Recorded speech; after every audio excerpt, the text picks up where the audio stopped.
Hey, I'd like to welcome you to another episode of the Mission Matters Innovation Podcast, your source for all things innovation. My name is Adam Torres. You can follow me on Instagram at AskAdamTorres. Keep up with my book releases, book tour schedule, signings, all that other good stuff. Always love to connect with you there. And as always, if you'd like to apply to become a co-author of one of my upcoming books, just head on over to the website, missionmatters.com, and click on Become an Author to apply. All right, today I have Guy Gadney on the line, and he's co-founder and CEO over at Charisma.ai. Guy, welcome to the show. Thank you, Adam. Really good to be here. All right, so excited to get into today's topic. I'll tell you, when you proposed it, I was like, that is an interesting angle. I've talked to a lot of AI guys, a lot of different people listen to this podcast, and I haven't had anybody quite take this one. So ensuring AI has a moral framework. I'm excited to get into that with you and what that means. But before we do, tell us a little bit more about what you're doing over at Charisma.ai, please.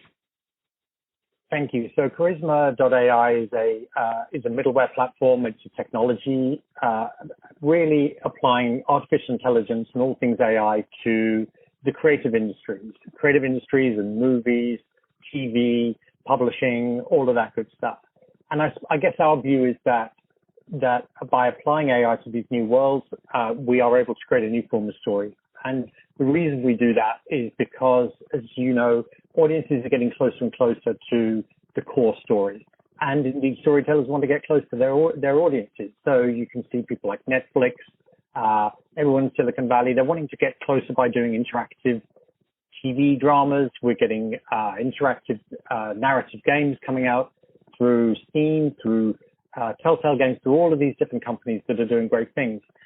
Our difference, I guess, is that we're using AI to accelerate the whole process.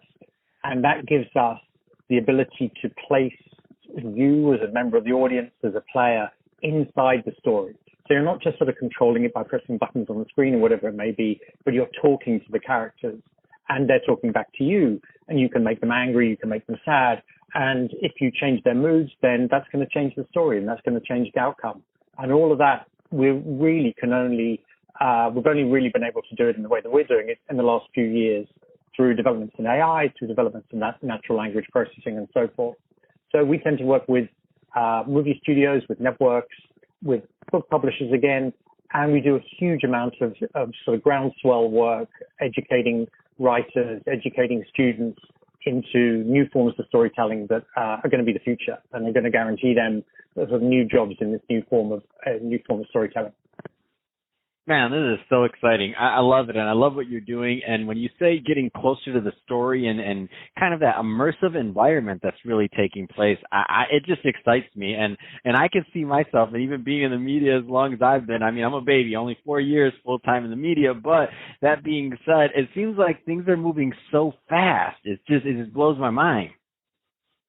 It's moving incredibly fast. And I think the reason for that is because the technology is now there for these innovations. You know, it's taken a while for it, and indeed, you know, in some ways, in some elements of the technologies have been there for decades. In some ways, you know, these choose your own adventures and even the early CD-ROMs, they're experimenting with it. But to do it at scale and to have the creative input and the creative know-how how to use them, it's a bit like, you know, we've opened up a whole series of new paintbrushes for people, and the technology of these new paintbrushes, and we're just now getting to learn how to use them. And the audiences are loving them because they're seeing, you know, their franchises, whether it's Star Wars or Harry Potter or a new book or a new series that's just come on online. You know, they're seeing these stories in a new form, and they're loving it because they feel a part of it. And I think that's the sort of driving human element of all of these things. We want to feel close to the characters we love and part of the stories that we want to be a part of. Man, Guy, you're getting me all fired up. I'm like, man, I want to go make something right now. This is good. You're getting me all excited. Let's switch it up though. I do want to get into today's topic a little bit further. So now, I mean, within the context of, we know this is going to continue to move further, faster as it continues to do. I mean, technology there, as you just mentioned, and now it's becoming more and more scalable. I mean, let's get into it. So ensuring that AI now has a moral framework. Where do you want to start with that one?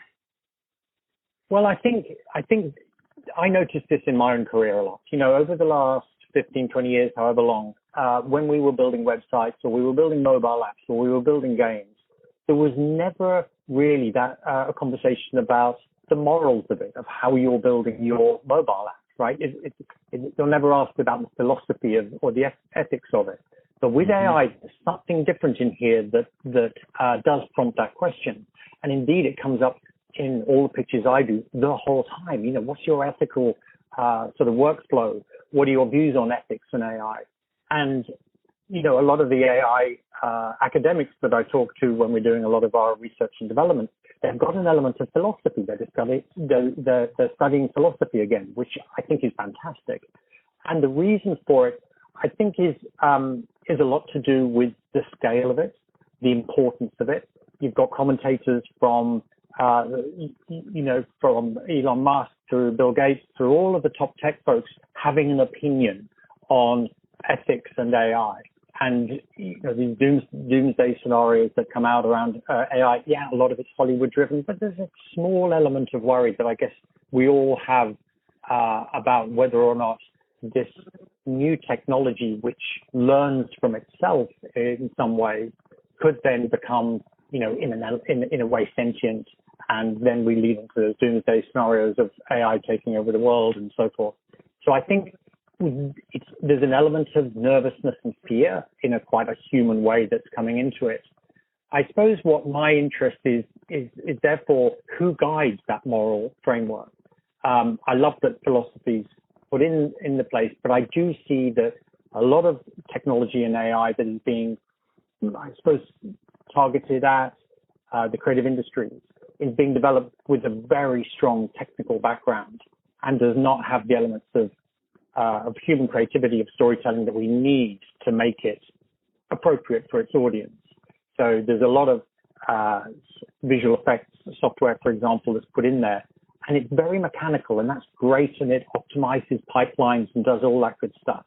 But ultimately, if what it's creating is going to be seen on screen and seen on screen by people who are watching entertainment, there's got to be that other layer, which is more human, more emotional, because ultimately that's what we respond to when we go to the movies and watch a movie, or we're sitting down and watching a new series. So I think we've got to have a higher level of influence from the creative industries. I'd love to see the creative industries and the tech industries working a lot more closely together, and almost sort of yin-yang symbiotic relationship that goes on there. And indeed, sometimes I do think that it's these new developments and innovations can and should be led by the creative industry, by publishers and so forth. And I've written about this on a number of occasions, because of their ability to narrow down what it is to be human, what is a good story, and how those stories sort of draw us in. And that is a piece that I think is going to be very difficult to do if this problem is approached solely from a technical perspective. And I definitely agree with you. And I can't wrap my head. My mind doesn't go that far to the doomsdayers. I can't get my head around that one yet. It's a little far out. I can't picture that yet. Not saying they're wrong, not saying they're right. I just personally can't picture that yet. But what I can picture, and where we're at right now, and where I see this kind of like apex, if you will. I remember when I was growing up, we had, if there was a video game, maybe Grand Theft Auto or something. There you go. That was like, there was this big conversation around, should we allow like video games? It's violent. What does that do to our youth? And so now this seems like a continuation of the conversation. But in my opinion, because the environments are so immersive now, because now you're really you're in it. I mean, it's hard to talk about it being reality versus not. And as technology goes further, I think the way like we perceive and the way that we digest this content is going to become even more intense than it already is. So you add those two things together, and to me, it becomes even more important to start that conversation of the moral framework and how we develop things and how we distribute stories now, because as it gets further along, I mean, I don't know where we're heading. It could be really good, but then again, there could be, if we're not taking these things into account now, there could also be some backlash or some negative consequence to that. And I think you're dead right. And I think there is, if we get it right, there are incredible positive consequences as well. Absolutely. And the negative ones, there was a good case study I'm sure a lot of your listeners will be aware of when Microsoft released a chatbot called Tay, and K was coded so that it would largely learn off the conversations it was having with folks on the internet. And very quickly, over a period of hours, it turned from being this fairly neutral character. And remembering that, that what we're doing here is also constructing bits of technology that are made to look or feel human, right? So it is important. We're not just creating technology for technology's sake. We're creating experiences that are made to look human in a slightly sort of, Westworld type way. So when K went out of control like that and had to be shut down, there was a real sense, I think, that there needs to be some form of framework around it that makes sense and doesn't overregulate in any way, but just gives people a guide to what should be there. And as I said, my view quite strongly is that, there are these sorts of frameworks have been put in place for many years by book publishers who, of course, will choose what to publish and what not to publish, by TV networks who will choose what to put on and what not to put on, and have that guardianship around how these sorts of projects develop. And ultimately, as I said, I think I see it in a really positive light. I think you're going to get far faster development, much faster innovation, and much better products if you have that creative input into the tech framework very early on and are starting to think about it. So we spend a lot of time thinking about that. We put it into Charisma. We research to make sure, for example, that our data sets are well curated and can't go off, skew off into strange areas.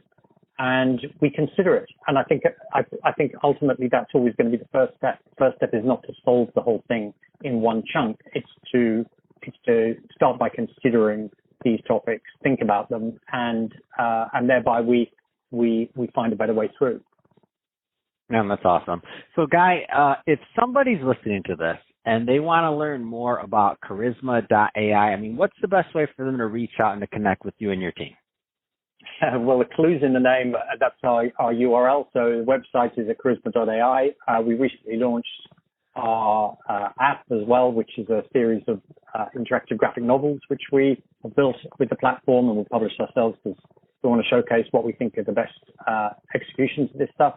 And I'm readily accessible on that. And I think the site also has links to our blogs and the various thought pieces that we put out there, because we feel it's important to get the message out there. So charisma.ai is the place to start. Fantastic. Well, Guy, really appreciate you coming on the show today and sharing more about all the great things you're doing over at charisma.ai, and also facilitating and keeping that discussion going, which is an important one, talking about AI and the moral framework around its development. So all great stuff there. And to the audience, as always, thank you for tuning in. Hope you got a lot of value out of this. If you did, don't forget to subscribe to the podcast, leave a review on the Apple iTunes Store. And if you're watching this on our YouTube channel, Mission Matters Innovation, definitely give us a subscribe there, but also leave us some comments in the video. Love to know what kind of projects and things that you're working on. And Guy, thanks again for coming on the show. It's been fun.